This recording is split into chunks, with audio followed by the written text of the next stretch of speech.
In this video, we'll review how to determine the volume and total surface area of cylinders. Afterwards, we'll look at how to find the volume of a cone. To begin with some review, the volume of any prism is just simply base area times height. Well, a cylinder has a lot of the characteristics of a prism. It has two bases, but they're always going to be congruent circles. So we can really think of a cylinder like this. It's nothing more than a bunch of the circular bases stacked, whatever the height of the actual cylinder, tall. Thus, the volume of any cylinder can still be found by base area times height, and it'll always be the circle's area times the height of the actual cylinder. The surface area, on the other hand, has to deal with the two circles, that is the bases, plus the lateral edge. That lateral or curved edge is always going to be a rectangle when you straighten it out. So we're going to have the two bases of equal area, those are my circles, and then a cylinder, the sides of it, if you were to open it up, would actually become a rectangle. The height of the rectangle is the height of the cylinder, and the circumference of the cylinder, or the circle of the base, would give you the length of the rectangle. So a cylinder that looks like this, with a radius of r and a height of h, would have two circles of radius r, and then the rectangle would have a height of h, but the width would be the circumference of the circle. That is 2 pi r. So if we want to determine the total surface area of any cylinder, it's the two circles area plus the rectangles area. Now let's look at two examples. In these examples, we're going to find the volume and the total surface area. I'll do the first one now, and then I'd like for you to try the second one, pause the video, and then check your answers when you're ready. To begin with the volume, here we have a cylinder. It's got a circular base with a radius of 9. So when we determine the volume, it's going to be the area of a circle with a radius of 9 times the height, which is the distance from circle to circle, which in this case is 6 inches. To find the area of the circle, we go pi r squared, or in this case pi 9 squared, times the 6, which is the height of the actual cylinder. 9 squared is 81. 81 times 6 gives me 486 pi. Our units of measurement here are in inches, and its volume, which is a 3D measurement, so it'll be inches cubed. Next step is we're going to approximate what 486 pi looks like. If we type this on the calculator, we'll see that it's about 1,526.81 cubic inches. For the surface area, we have the two circles, both with radius 9, plus the lateral edge. That lateral edge would be a rectangle. The height of the rectangle would be the same as the cylinder, which is 6 inches, and the width of the rectangle would be the circumference of the circle, which would be 2 pi r, or in this case 2 pi 6. Setting this up as a picture equation, we'd have the two circles plus the rectangle. Again, the rectangle has a height of 6, and the width of the 2 pi r, which in this case again is the circumference of 2 pi 9. Using the formulas, we'd have two circles, both pi r squared, plus the area of the rectangle, which would be the 18 pi, or the 2 pi 9, times 6. Multiplying this out, 9 squared is 81. 81 times 2 is going to be the 162, but that's pi, plus the 18 times 6, which is 108 pi. Both of these have pi, they're like terms. We'll add those together, and then approximate. The 270 pi inches squared becomes roughly 848.23 inches squared. Now remember your units. For volume, it's a three-dimensional measurement. It's the space, so it's inches cubed, whereas the region is a two-dimensional surface for area, and it's always going to be squared.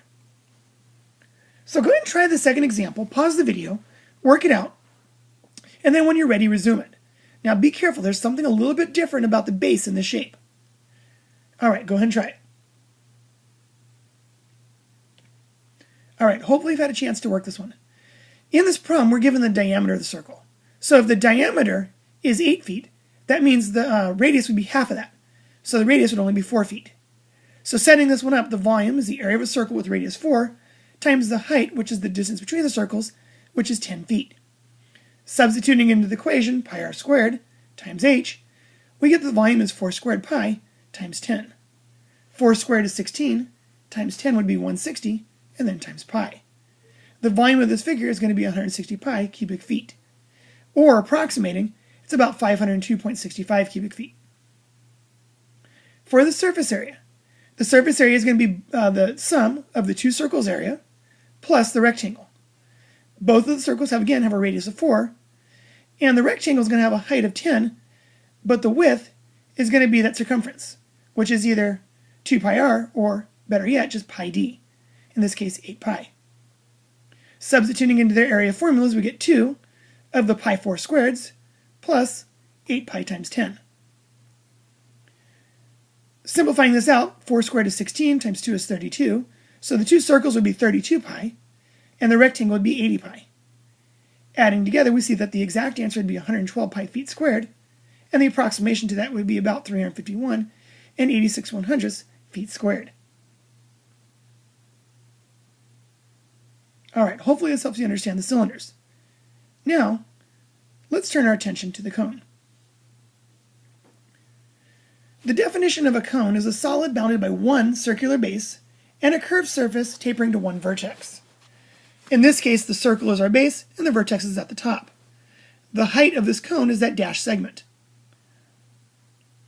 The volume of a cone can be done much in the same way as the volume of a pyramid, 1/3 base area times height.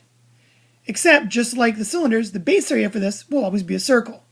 So instead, we can say this is really going to be 1/3 the circle's area times height. Looking like this. We just need to know the radius of the circle and the height of the actual cone. So let's try a couple examples. Here we go.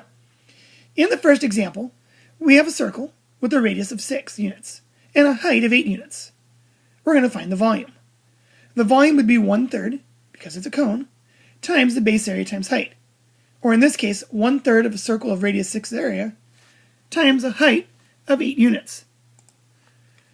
Substituting into the area formula, we go 1/3 pi 6 squared times 8. 6 squared is 36, so we get 1/3 of 36 pi times 8. 1/3 of 36 would be 12, so we get 12 pi times 8, which is 96 pi units cubed. Or if we approximate, about 301.59 units cubed. So again, if it's a regular cylinder, it's just base area times height, circle's area times height. If it's a cone, 1/3 base area times height, which in this case is 1/3 of a circle's area times height. We only do the 1/3 when it's a pyramid or a cone. Alright, I have 2 more examples here. Here the units are in centimeters, and I'd like for you to try these. Pause the video, work them out, and again, when you're ready, resume the video. I'll give you a minute. Alright, hopefully you've had a chance to work these ones out. We have the radius of the first one, and we have the height. So setting up the first one, it's going to be 1/3 circle's area with radius 4 times the height of 15. That is 1/3 pi r squared, or in this case 1/3 pi 4 squared, times the height of 15. Working it out, 4 squared is 16, and we can either go 16 times 15 and then divide by 3, or it might be easier to go 15 divided by 3 first, find its 5, and then go 5 times 16 pi. Either way, we'll get 80 pi centimeters cubed. Or if we approximate, about 251.33 cubic centimeters. The second problem didn't give me the radius. Instead, they gave me the diameter. So knowing that the diameter is 10, we got to solve for the radius. And it turns out to be half of that, which is 5 centimeters. So the volume would be 1/3 the circle's area with a radius of 5 times a height of 9. Or, substituting the equation, it's 1/3 pi 5 squared times 9. 1/3 of 9 is 3, so we get 3 times 5 squared, or 3 times 25, which is going to give us 75 pi.